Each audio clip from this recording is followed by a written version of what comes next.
Their buildings speak for themselves. But how did they come to their profession as architects, often against all odds, and what animates them in the design process? That, happily, is the subject of a new TVO original documentary called From Earth to Sky, featuring a collective of accomplished Indigenous architects. And we have two with us tonight, as well as the filmmaker. Joining us now, and as is our custom, we'll introduce our guests from furthest away to closest to our studio. And so we welcome, in Phoenix, Arizona, Wanda Dalla Costa, the first female First Nations architect in Canada, now a professor at Arizona State University, teaching Indigenous planning, architecture, and construction. In Ottawa, Ontario, Douglas Cardinal, world-renowned architect and master builder, who was the first First Nations architect in Canadian history. And in Ontario's capital city, the filmmaker, Ron Chapman. He's the director of the TVO original documentary From Earth to Sky that has its world broadcast premiere tonight, right after this program. And we are so delighted to welcome, really, what a collection of talent we've got on this program tonight. This is fantastic. Ron, I'm going to start with you. You've done a lot of documentaries in the past, and I got to just start by asking, first of all, I've seen it. It's fantastic. It's gorgeous. What drew you to the subject in the first place? It came to my attention a few years ago that a group of 18 Indigenous architects were making a proposal to represent Canada at the Venice Architectural Biennale. And in that proposal, they wanted to show the world what Indigenous architecture was. And I was fascinated by a couple of different things within this that drew me to the project. One was, what is Indigenous architecture? And how would they present that? How would they come up with a language to show that to the world? Also, these were a group of architects from Turtle Island, which is the pre-borders before we made Canada and provinces and America and states. And so there were American, what we would call American and Canadian Indigenous architects in this mix. A lot of these Canadian architects don't recognize Canada as a sovereign nation, and yet there they are representing Canada, and I was curious how that could possibly be. And further, I wondered how 18 architects could agree on anything, because generally my understanding of architects is each one, it's all about me and my vision, and you get two together, and already there's no finding common ground. But here, 18 architects were going to agree on how to make this presentation. So that was what made me want to investigate this and go further down the road. Wonderful. Let's take a look at some of your work here. The clip, please, Sheldon. It was my mother who told me that she felt that I would be an architect. So I applied and I was accepted at UBC. I was told at UBC that it would be impossible for me to be an architect.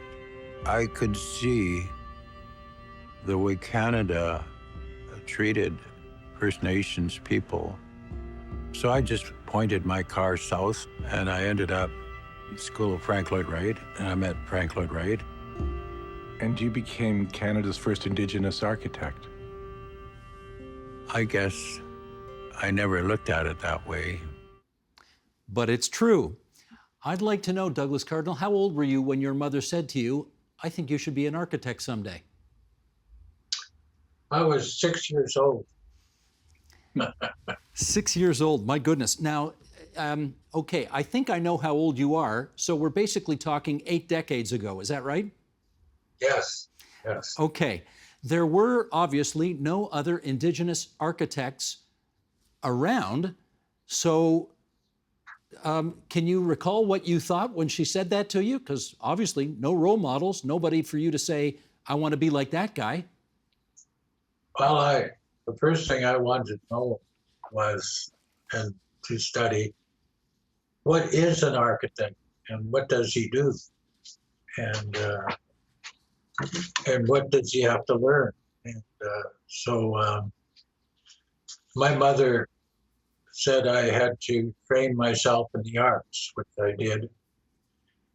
And she felt fundamental to architecture would be music. So she put me through the Royal Conservative Toronto music program. And there I learned music first. And I could see really later on in my life how music and architecture have a real strong relationship, because it's about structure, it's about harmony and balance. And many of my professors advised me that architecture was prose and music. And so I understood that from a very personal point of view with my study of music. Gotcha. Wanda, I wonder if you could tell us what got you into architecture in the first place? It's a good question. You know, most people dream of this profession since they're very small, but for me, it came through after my undergraduate degree. I went backpacking. It was supposed to be 6 months. It turned into a little over 7 years. I hit about 40 countries, and I realized through that trip and through the experience I had seeing all these beautiful cultures around the world that I was interested in cities and buildings and spaces for people. And did the fact that you were both female and Indigenous hold you back at all? I think I didn't really think of it back in the day. You know, it's more on my mind now, the fact that this may be an anomaly. But I didn't really see it that way at the time. Okay. Ron, we've heard two stories here about how two of the giants of this business got into it, but you heard other stories as well. What are some of the other reasons that drew the people you chronicled into this field? Well, I think all of them, of course, were fascinated by structure, by community. I mean, it's difficult for me to speak for them, but one thing that I think Wanda and Douglas can illuminate you on is, you know, the foundations and the precepts of Indigenous architecture. It is all about community, and they are all about community. And then how does the architecture then influence community, how people live, how they interact, and make it a better place. So I think, you know, that along with, as Douglas said, his was initially appreciation of music. Wanda was buildings and definitely design, having an artistic flair.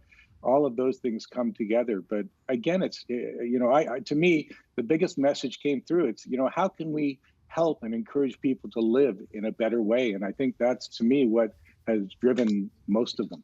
Douglas, I wonder if you could pick up on that, because when you watch the documentary, you can clearly see that there is an Indigenous style of architecture.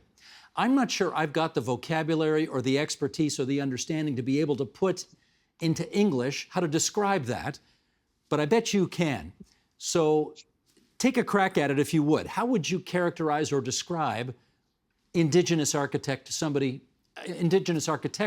to somebody who didn't know what it was? Well, for me, it is creating environments for people that are nurturing, loving, and caring environments that more or less follow the teachings of our grandmothers, our mothers, because we always listened to our mothers and listened to their voices, and the mothers of our children, and implemented their decisions. That's the basis of our culture. We were, and those values are more maternal, and therefore they are more loving and caring and nurturing. And so I think that really is the kind of spaces within that we are inspired to develop. And therefore we also, through their teachings, always have ourselves and our environments connect with our Mother the Earth and be in harmony with our Mother the Earth, instead of being dominion over nature. We have to realize that being dominion over nature has caused all this trauma with our planet, this Earth right now, and that we have to change our mentality. We have to realize that we have to not be dominion over nature, because we are nature, and whatever we do affects everything around us, and particularly our planet as a whole. And so we have to be much more in symbiotic with our natural environment, and and apply all that teachings of our elders, and all these values of our elders should be the values that are expressed in the environments that we create. See, that describes it in a way that I never could. That's why we have you on the program to explain it, because I never could. But Wanda, I'd ask you to pick up on that, because I know when I was watching the documentary and seeing these glorious structures that you and Douglas are responsible for, and thinking, this is about as far away from 1960s brutalist East German architecture as it comes. So if you want to pick up on what Douglas said, what would you add to your characterization of Indigenous architecture? Yeah, and I just want to lift up with something that Douglas talks about, which I think is really fundamental to Indigenous architecture, and that's really the value systems. So not only are we aiming to reconnect, there has been a lost history, a disconnection with, policies over the last couple of 100 years in Canada, and we're trying to reconnect those things. And so I think there's looking back in order to look forward, but as Douglas mentioned, it is about value systems. It is about cultural values. It is about social values. It is about values connecting with our natural world. And to add to that, I think what Indigenous architecture really aspires to be is really what Douglas alludes to, is that awakening of our connection, not only with other people, but our connection with nature.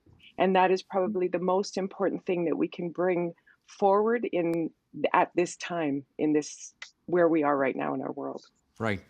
Yeah. Ron, we can't not talk about racism if we're going to talk about indigeneity and architecture.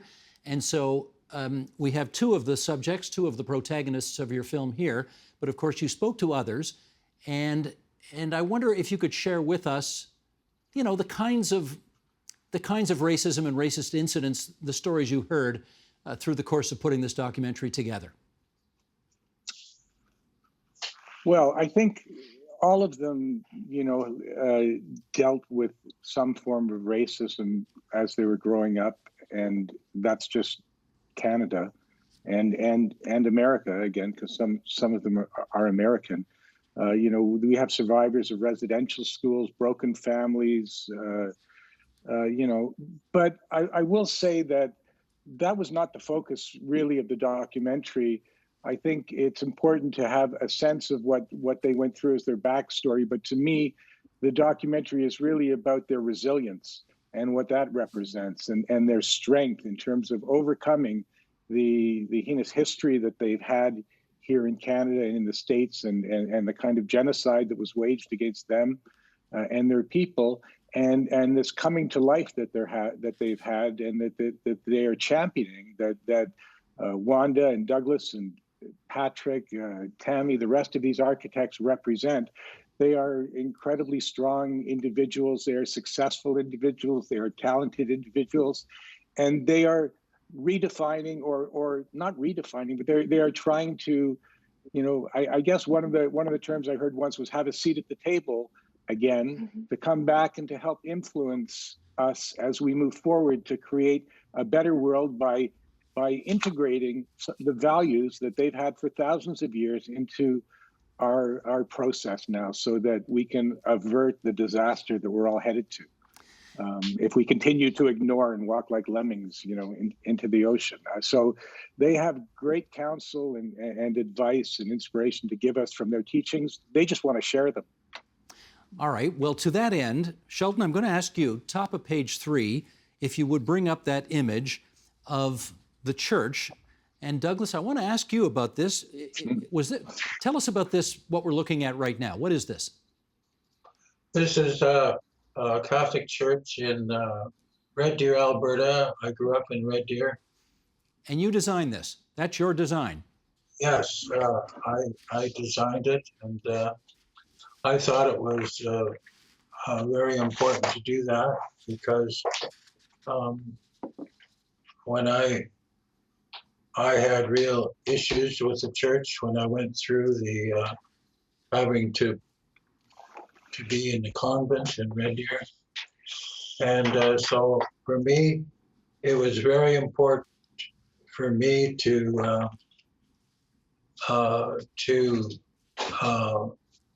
almost do an act of reconciliation with the church. And it was very important for me to provide a loving and caring.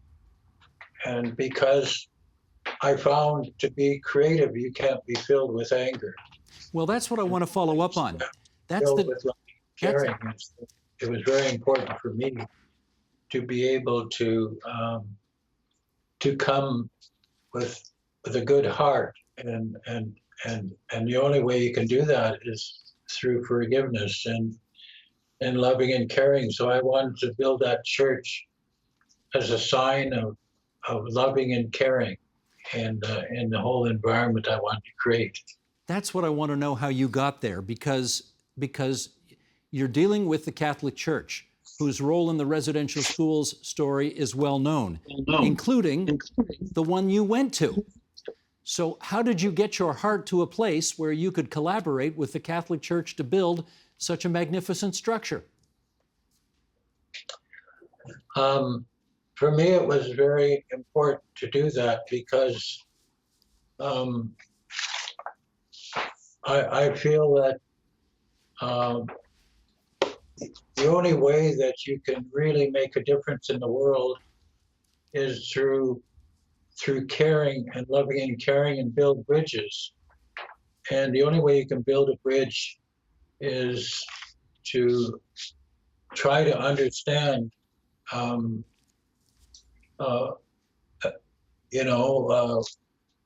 everything you can about the church.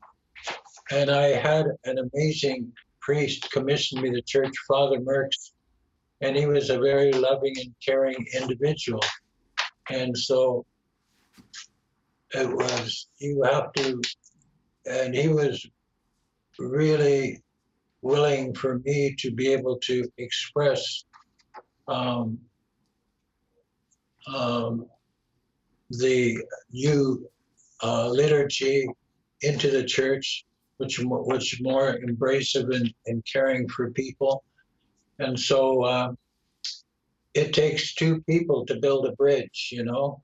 And if you have somebody that's wanting to be able to work with you and to be able to share the concern about working together and coming together in respect and loving and caring, then you need to take the opportunity of doing that. And for him, it was very, he was an amazing individual, and I felt that I had to properly serve him and his vision of the church. Understood. Okay. And the Archbishop is the same. All right. The Archbishop supported and financed it.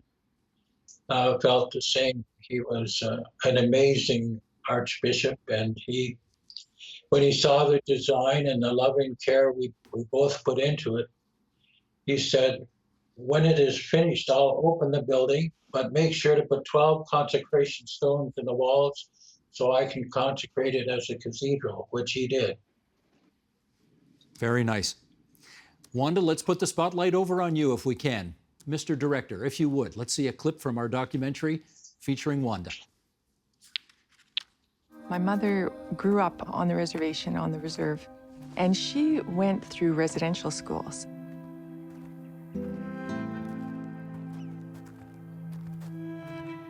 The earliest memories, I would call it my lived experience, is going up to the res where all of your cousins are, where all of your kinship connections are.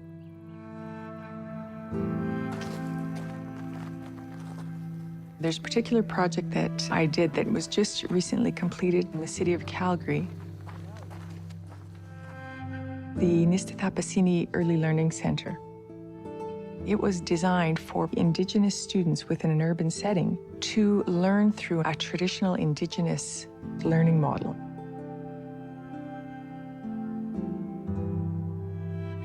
I think it's profound that in one generation it's completely changed. Can you tell us, Wanda, what it means to you to have participated in that project in Calgary? That it's a hard project to talk about. Sorry, are we live? I think what's important about that project, my mother used to go back into the schools and bring culture. She was a liaison worker in the city of Edmonton, and she would bring culture back to the students in the city of Edmonton. When you bring, she would cook fry bread in the classrooms, and she would light sweetgrass in the classrooms, and she would try to bring that culture back. And so I think for me, this school is a continuation of that work. So we sat down so long and for so many meetings with all of the elders in the region, and all of the we sat down with all of the elders in the region and all of the community members and asked them what it is like, because you're changing the paradigm, right, of Indigenous education. We asked, what is it like to teach from an Indigenous worldview in a contemporary urban setting, and how would that alter a school? And so I think the task at hand was really one of innovation. It was one of productive disruption. And it was one of listening, of how we begin to kind of go back to those original ancestral worldviews and how we bring them into a contemporary space. And so I think the challenge was really an exciting one. And that particular school has become an early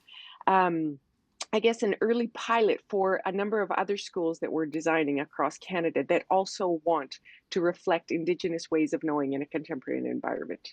So I think it was a landmark study. It was a long time ago, but I think it was one of the most important buildings that I've done in my profession. Ron, I can't help but notice out of the corner of my eye on the monitor here in the studio, sorry, I'm going to bust you here, buddy, but when Wanda was giving that answer, you were wiping away tears. What is it about this story that gets to you? Well, it's not just her story. It's the whole story. I mean, it's interestingly enough, you have Douglas here, who is Canada's, North America's first Indigenous architect. And, to be an architect, when he came in, he would have had to have renounced his rights as a native. He changed that. He's, the elder of the group, and he opened the door for everyone. And you have Wanda, who bookended the film. And, when I visited her and shot her in Phoenix, she's teaching the next generation. Wanda and the other architects, they were able to, they only had Douglas to look to, and he inspired them to go forward and have the strength to become what they became. And Wanda is now, I remember that great community project that you were doing with all those kids. You must have had 50 Indigenous kids working away, developing looks for the local community. It's just so amazing to see the transition. And I think there hasn't been an interview I've done with Wanda where she doesn't break down and start crying 5 times in the interview, and it's kind of contagious. That is true. Well, that's true. Given the kind of contagions we've been dealing with over the last 15 months, this is a kind of contagion I think we can all get into. Wanda, maybe you could pick up the story there. The young Indigenous students who are studying to become architects today, can you compare and contrast what experiences they're having to deal with compared to what you and, of course, Douglas back in the day would have? Yeah, I mean, I think the testimony from the students, just having them have an Indigenous architecture professor, you know that 72% of architecture professors in North America are Caucasian. So just to have a woman, female Native American teaching them architecture, their testimony said that it has changed the course of their career. So we've had students finish their undergrad in architecture and want to come back and study more. And now I have students that want to come and teach architecture. So it just creates this opening for them, because they didn't know, like I didn't know, that there was such a thing as architecture, Indigenous architecture, and how it was so impactful for our lifeways and the continuity of our culture and preservation and representation. There's so many vital facets to this work that I think now I realize why I'm here. This is part of my purpose, is to give that to the next generation. Wonderful. Without question, and I'm going to ask our director to bring up these images here, we're going to show some pictures now of what is, plain and simple, one of the most famous buildings in the entire country. This is the Canadian Museum of History in Gatineau, Quebec, what they used to call Hull when I was a kid. And, well, Douglas Cardinal, this is your work on display. Can you tell us, boy, I remember when this building opened and visited it and thought to myself, I've never seen anything like this before ever in my life. What were you hoping to convey with this design? I wanted to convey a vision that my elders gave me for the design. I asked my elders to present a vision for me and to be able to have me inspired by their vision, and they wanted it to be a place for all people to come together in peace and harmony and learn from each other and be enriched by other people's culture and knowing other people's culture. And it was a place for all cultures to come together. And when we had that vision very powerfully, and I met with Prime Minister Pierre Elliott Trudeau, he had the same vision. So our visions were the same, really, of what kind of building we should design for the National Museum, because he wanted it to be one of the symbols of nationhood. He wanted to develop symbols of nationhood, like a gallery to enshrine our arts, a museum to enshrine our cultures, and a constitution to enshrine our rights. So he regarded those as symbols of nationhood. And his symbol of nationhood is where all the cultures could come together and celebrate that we are so different and so unique and so diverse. And we had so much that we could share with each other and learn from each other and learn how varied the human family is and how wonderful that is to be able to, and that we would be enriched by other people's culture. And that was his vision, and it was virtually the same vision as our elders out west that inspired me as well. Let's take a look at one more clip from the documentary From Earth to Sky. Sheldon, if you would. I always laugh when you tell the story about how most of the residential school survivors either want the building burned down or they want it saved to be changed. I was always a big fan of blowing them up.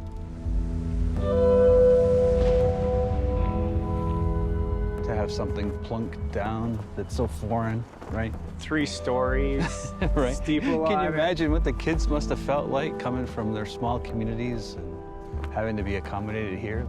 You know, a monster. A monstrous kind of building, eh? Totally. Architecture of intimidation. Architecture of intimidation. Wanda, we've got about a minute and a half left here, and I just would be interested in your view on what we should do with all these residential school buildings that still dot the landscape of this country. It's so interesting you asked that question, because I feel like that there's a very polarized, if you ask our communities, there's polarized opinions.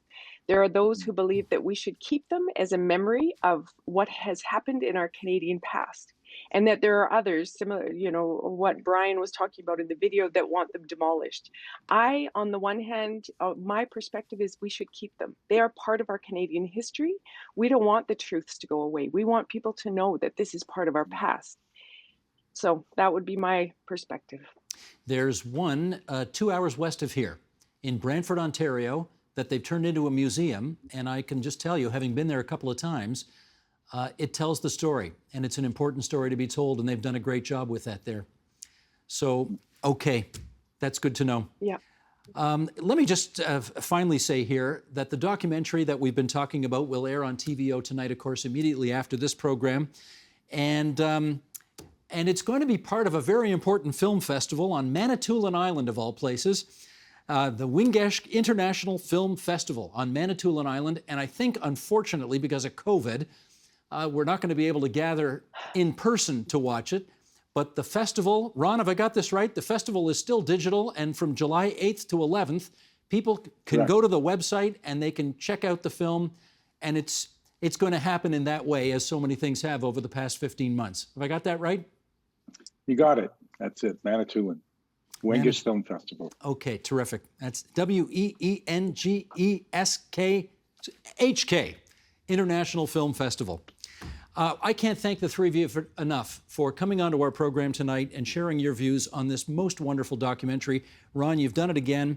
Wanda Dalla Costa, Douglas Cardinal, Ron Chapman, good wishes to all of you going forward. The Agenda with Steve Paikin is made possible through generous philanthropic contributions from viewers like you.